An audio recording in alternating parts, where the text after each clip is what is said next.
The VR01 is fitted with a Cosworth engine, and the team technical director is Nick Worth, also English. A man aiming to show that Virgin Racing is a team to be reckoned with.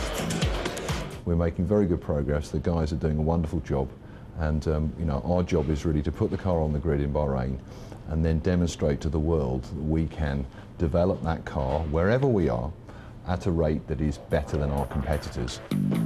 Behind the wheel, they're putting their faith in a German-Brazilian duo, Lucas de Grassi and Timo Glock. You have dreams, and sometimes, a dream comes true quite early, quite quickly, and I hope we can just have a good progress through the year, and fighting for points, I think, is the target for us.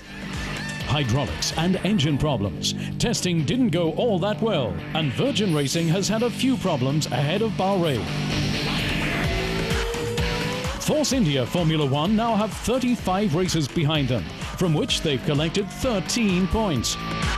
This year, Italian Vitantonio Liuzzi and German Adrian Sutil plan to make it onto the podium. My aim for this season is to be competitive throughout the season. We want to start strong, we want to end up strong. In the Indian camp, they're more than happy with the tests, which enabled them to try out numerous setup configurations. The Force India F1 team, not a real contender, but more than just an outsider.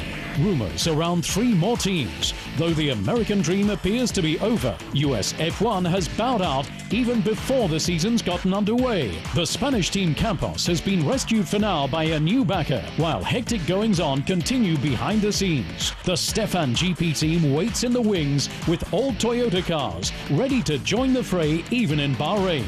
Surprises and sensations. Ultimately, it's all decided on the track. Only there is the whole truth revealed. And now, the 2010 season. What's new? Defending champions, past winners and rookies. When the season starts in the heat of Bahrain, it'll be a packed track.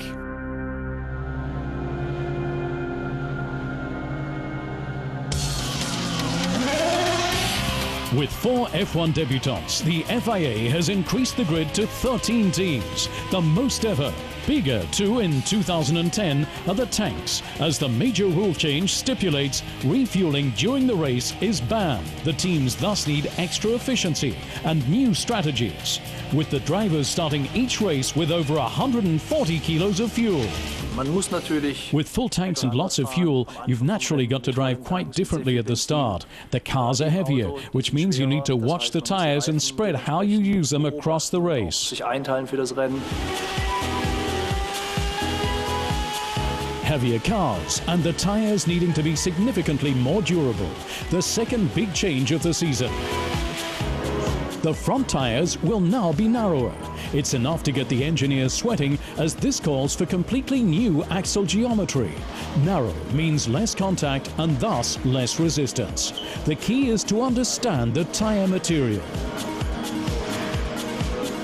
Tyres are probably the least well understood area on the car now, partly because they're supplied by an outside supplier, Bridgestone, so we receive a tyre with some fairly simple modelling of the tyre supplied to us, and then it's up to us to try and understand as best we can the rest of it. But they're very complicated and temperamental things, tyres, and I think nobody properly understands them at the moment. For the drivers, the trick is to use their feeling for the car at the start. It's then that the vehicle's heaviest, the tyres are still cold, and the car is especially sensitive to any heavy use of the throttle.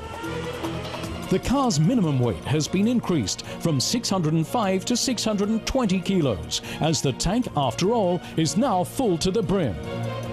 KERS, the energy recovery system, proved to be very expensive last year. In 2010, all teams are voluntarily racing without it, the difference in performance produced by the extra boost in 2009 having been too great. In terms of logistics, it's the same performance for all. The fastest show on earth tours the world in reliable and spectacular style. 19 races on 5 continents, including a premiere on this year's calendar. South Korea is celebrating its Grand Prix debut, a fascinating new transport destination for F1's hundreds of tons of cargo. No matter which new circuit the logistics crew head for, be it Abu Dhabi, Istanbul or indeed Yeongam, all of the latest ones have been designed by architect Herman Tilke. When we start a new circuit, we have a clear sheet of paper and we start with fresh ideas. We learn from every circuit and it's step by step is a result a little bit better.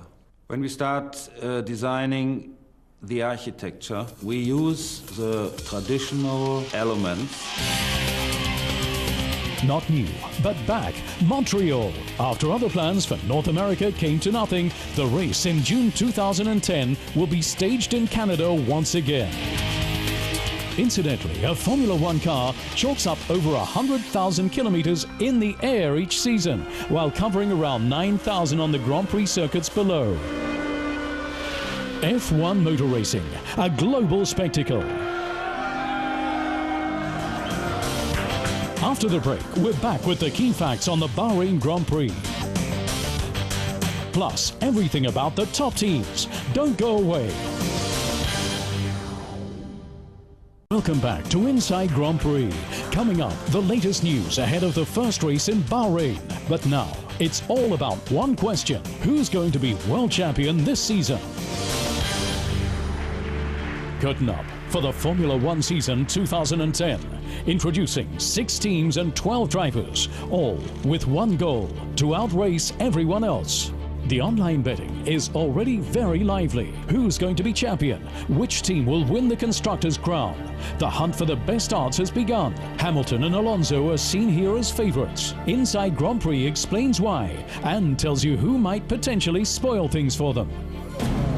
In betting odds order, ranked 6, the Renault team, all in their traditional colours of black and yellow. But the French have modest aims. This year, with the R30, they're out to gain experience, not to win at any price.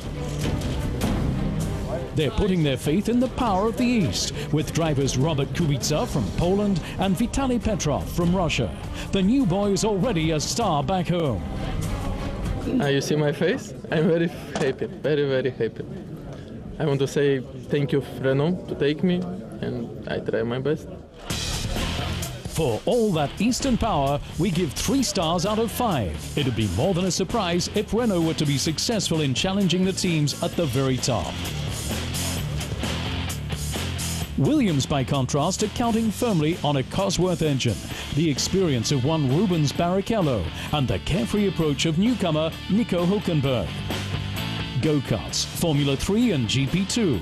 The 22-year-old has so far done superbly at every step of the way. Now it's time for F1. As a newcomer, you know, in Formula One, it's always a bit difficult to say in advance what your goals are. As the new boy, you need to establish yourself first. Hopefully, we can make people take notice of us with some good performances and be able to look back at the end of the year and be happy with what we've achieved. Rubens Barrichello, experienced and successful. Since 1993, 11 Grand Prix victories, twice championship runner-up with Ferrari, and last year, 3rd with Brawn. The 37-year-old's task to produce the odd success or two for Williams and to help Hülkenberg as he starts out in Formula One. Our team assessment: despite initial technical problems and gearbox damage,